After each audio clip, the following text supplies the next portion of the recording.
Pertanyaannya ini cukup nyentrik nih, agak gigit nih ya. Apa tuh? Kenapa sih kita sebagai umat Muslim, termasuk channel di Rukun Indonesia dan di Kodoni juga, lebih membahas masalah Bible nih kok. Sedangkan kita kenapa harus membahas itu gitu? Ada orang yang baca kitab aja belum tamat, belum bisa bahasa Arab, dakwah, ngajar, nggak boleh, nggak punya hak sama sekali dia untuk dakwah. Karena banyak yang tampil dai-dai yang nggak ngerti, dai karbitan, dia nggak ngerti agama, ceramah. Ini ngerusak agama, orang-orang seperti ini ngerusak agama, nggak boleh dalam Islam. Orang yang berdakwah wajib dia menuntut ilmu, nggak boleh dia berdakwah tanpa ilmu. Apalagi bekas pelawak, bekas penyanyi mau dakwah, nggak boleh. Belajar dulu. Bekas pendeta, mantan pendeta, wajib dia belajar agama, Al-Quran wa sunnah ala fahmi salaf, sampai dia menguasai baru dia berdakwah. Gak punya hak sama sekali berdakwah. Bapak Ibu, Don Ditan dianggap hebat, padahal tidak pernah membahas Al-Quran. Alkitab terus yang dibahas. Kalau tidak Injil Matius, Injil Markus. Kalau enggak Injil Lukas, kalau enggak Injil Yohanes. Ya. Kalau tidak lari ke Ulangan, kalau tidak lari ke Imamat. Hanya itu yang dia bisa. Sudah lama Don Ditan meninggalkan Kristus, jadi mu'alaf. Saya belum pernah mendengar dia membaca Al-Quran. Dipanggil Ustadz. Al-Quran tidak bisa baca tapi bisa dipanggil Ustadz. Itu Don Ditan. Entah Ustadz dari mana, entah siapa yang memberikan gelar dia Ustadz. Itu Don Ditan. Ya, langsung dipanggil Ustadz. Jangan-jangan dia Ustadznya Yesus. Hanya satu perbedaan Don Ditan setelah dia meninggalkan Yesus dan sebelum dia meninggalkan Yesus. Apa itu Bang Pendi? Sebelum dia meninggalkan Yesus, dia masuk gereja. Setelah dia meninggalkan Yesus, dia masuk masjid. Hanya itu perbedaannya. Kalau yang lain tidak ada perbedaan. Lalu perbedaan yang kedua, sebelum dia meninggalkan Yesus, dia tidak pernah membahas agama orang lain, tidak pernah dia membahas kitab orang lain. Begitu dia masuk agama Islam, jadi mu'allaf, dipanggil Ustadz, dia membahas Alkitab dan membahas agamanya yang lain. Nah, sebelum dia meninggalkan kekristenan, sebelum dia jadi mu'alaf, dia masuk gereja. Sering masuk gereja. Mendengar Alkitab, sesekali dia buka Alkitab. Tapi jarang membahas Alkitab. Don Ditan. Setelah dia meninggalkan Yesus, dia tidak pernah lagi masuk gereja. Dia masuk masjid. Di saat dia masuk masjid, tidak ada bedanya dia ketika dia masih berada di dalam gereja. Don Ditan. Di dalam gereja dia mendengarkan Alkitab dan membaca Alkitab. Di dalam masjid ketika dia mu'alaf, Don Ditan masih juga membuka Alkitab. Nggak ada bedanya. Lalu pertanyaannya, kehebatan dia itu di mana? Coba kalian suruh baca dia Al-Quran sesekali. Suruh baca Al-Quran, ya, lantunkan ayat demi ayat dalam Al-Quran. Coba suruh sama si Don Ditan. Halo brother, sebentar brother ya. Coba suruh dia lantunkan Al-Quran sesekali. Bisa enggak? Saya jamin tidak akan bisa. Saya ulangi, waktu si Don Ditan masih di dalam agama Kristen, dia buka Alkitab, dia baca Alkitab, dia mendengarkan Alkitab di dalam gereja. Setelah Don Ditan keluar dari gereja, masuk masjid, jadi mu'alaf, dia masuk masjid. Sampai di masjid dia buka Alkitab. Bukan Al-Quran yang dia buka, Alkitab yang dia buka. Itu Don Ditan. Dalam gereja dia baca Alkitab, dalam masjid dia baca Alkitab. Tidak ada bedanya dia dulu dengan dia sekarang. Cuma bedanya, dia dulu tidak pernah membahas agama lain. Dia dulu tidak pernah membahas kitab orang lain. Ya, dia sekarang membahas agama lain. Dan dia sekarang juga masih membahas kitabnya yang lama, kitab agama lain. Jangan-jangan Don Ditan tidak bisa baca Al-Quran. Nah, ini kecurigaan saya yang paling besar. Jangan-jangan Don Ditan tidak bisa baca Al-Quran. Makanya dia tidak pernah membahas Al-Quran dan tidak pernah dia memperdengarkan ayat demi ayat dalam Al-Quran kepada pengikutnya, dan sampai kapanpun dia dipanggil mu'allaf. Sudah banyak dia memu'alafkan orang, tetap juga dia mu'allaf dipanggil. Oke, brother. Shalom, brother. Halo, brother. Shalom, Bang BAB. Mana dia? Dia asli harus menuntut ilmu agama, harus pondok, harus ke pesantren. Keluar dari pesantren baru dipanggil ustadz.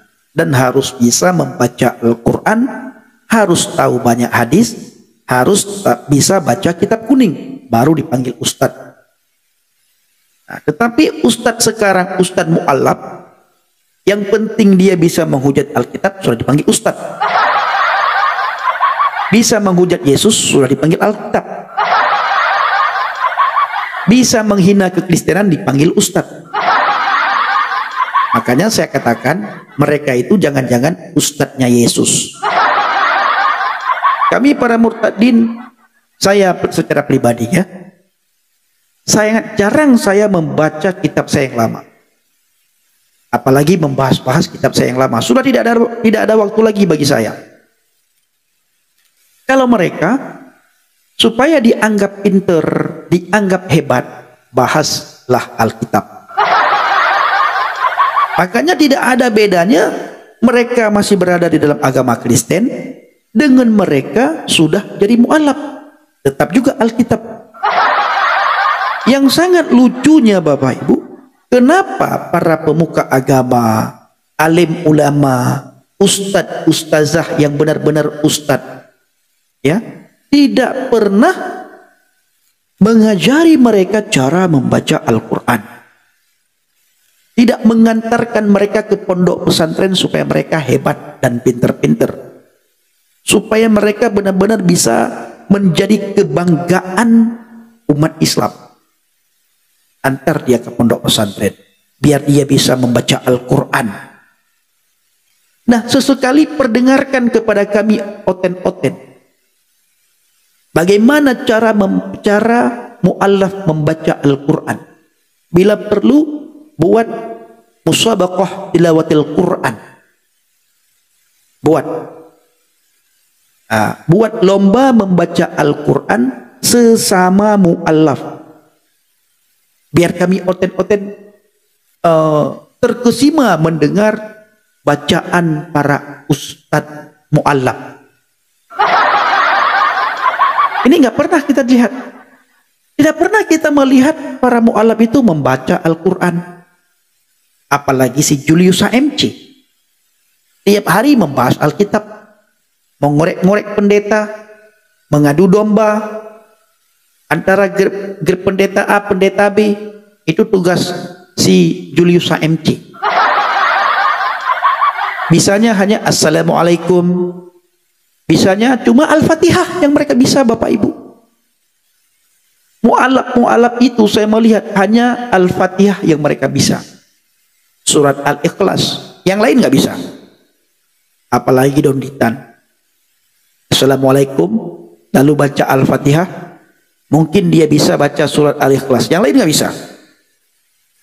Dianggap pinter, dianggap hebat, mereka bahaslah Alkitab. Tiap saat bahas Alkitab.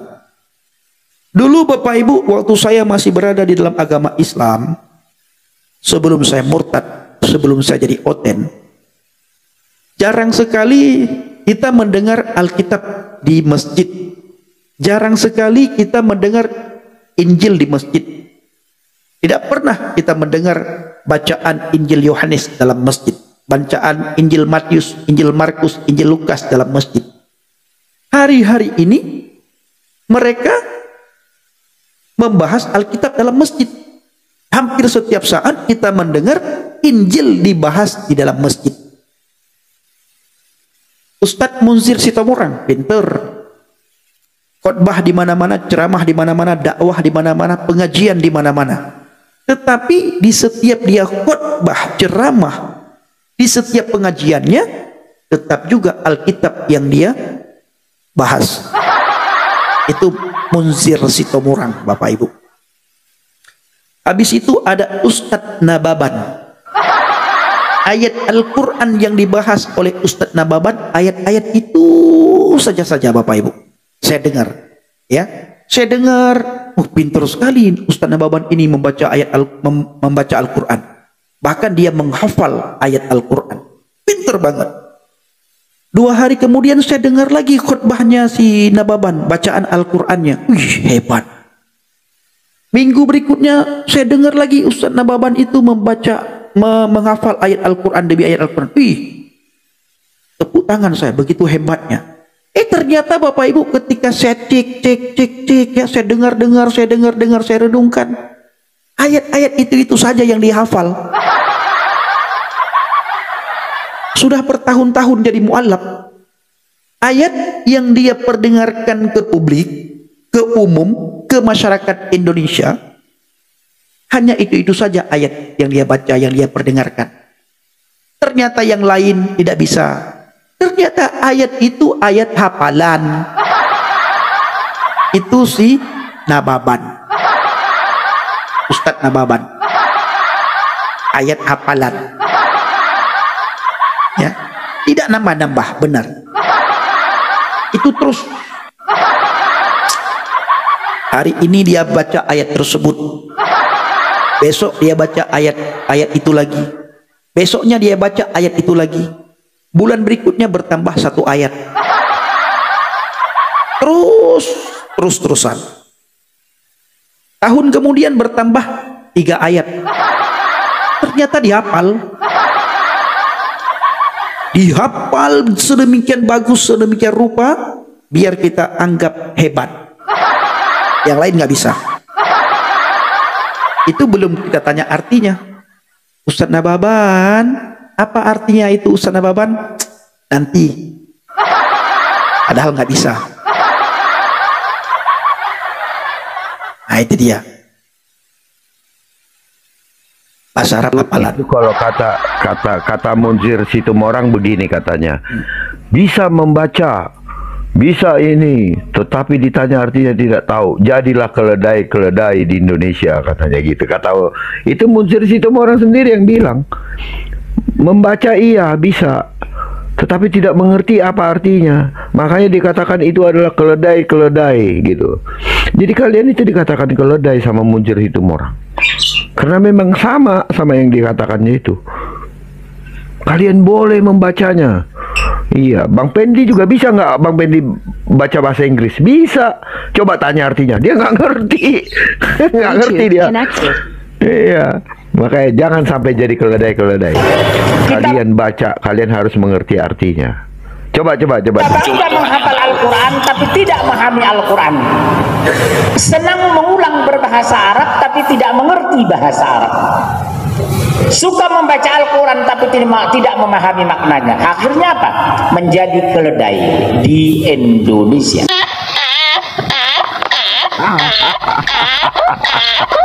Padahal Bang Nabirong, nih ya, Munzir Sitomorang juga sama.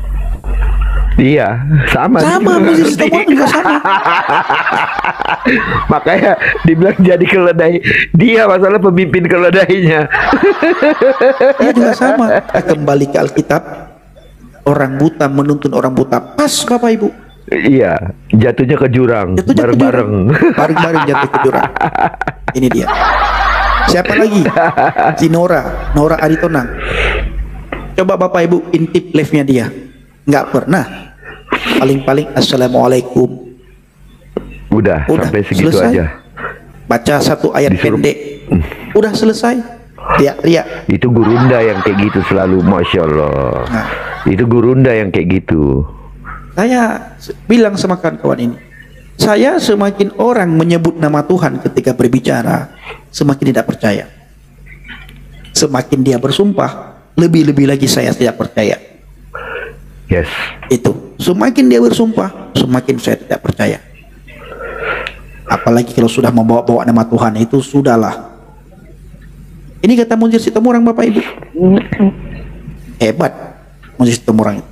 Sebelum saya masuk menjadi oten, ada 3 mu'alaf yang membuat saya suka. Saya suka sekali kepada 3 mu'alaf. Yang pertama, Yahya Waloni. Saya suka sama Yahya Waloni dulu. Kenapa? Karena Yahya Waloni pintar sekali, dia membuat orang Aceh menangis. Yahya Waloni, ketika dia menceritakan bagaimana perjalanan dia, kronologi dia menjadi mu'alaf, dia ceritakan. Habis itu bagaimana cara dia menghina Alkitab, cara dia menghina Yesus, cara dia menghina pendeta, cara dia menghina orang Kristen. Ditambah lagi Yahya Waloni dulu suka menangis ketika dia menceritakan dia diusir. Lalu dia menceritakan dia pendetakan pendeta, apa namanya Bang ya? Mengangkat mentahbiskan pendeta. Dia kata dia jadi mentasbihkan pendeta. Itu Yahya Waloni. Membuat saya senang sekali. Habis itu mu'alaf yang kedua yang saya senang, Munzir Situmorang. Suka sekali saya mendengar khotbah ceramah-ceramah dia. Setiap hari dia membahas Alkitab di masjid, di pengajian-pengajian.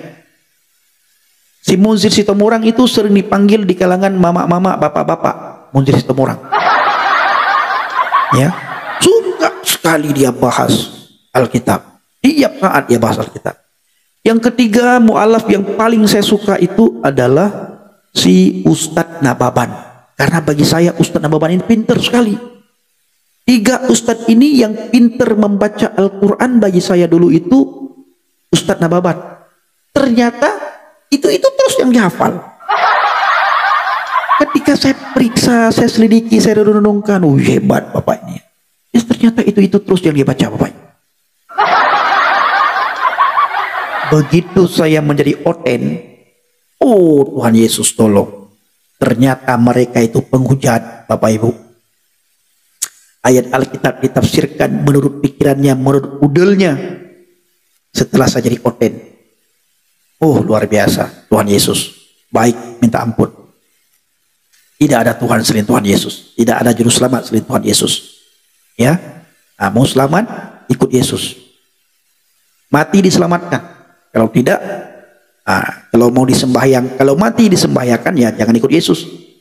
Bapak Ibu, pilih mati diselamatkan atau pilih mati disembahyangkan. Pilihan ada di tangan saudara. Ya, pilih mati diselamatkan atau pilih mati disembahyangkan. Ini dia, ya. Sobat dan saudara terkasih dalam Tuhan Yesus, mengapa orang Islam lebih senang membaca kitab suci orang Kristen, Alkitab, walaupun mereka mengatakan bahwa Alkitab tersebut sudah banyak diubah atau dengan kata lain palsu. Jadi pertanyaannya, sebenarnya kitab suci siapa yang palsu? Tentu saja pandangan netral adalah pandangan menurut saudara sekalian sendiri setelah membandingkan side by side. Kira-kira seperti membandingkan HP mana yang akan dibeli. Bandingkan side by side, tentukan item-item yang akan dibandingkan. Itu pun menurut kriteria yang Anda anggap paling netral untuk bisa membandingkan. Silakan lakukan, tapi siap-siap saja adu argumen dengan yang tidak sepakat dengan Anda. Kiranya video ini bisa mengedukasi kita semua, dan nantikan video kami selanjutnya. Tuhan Yesus memberkati dan shalom untuk kita semua.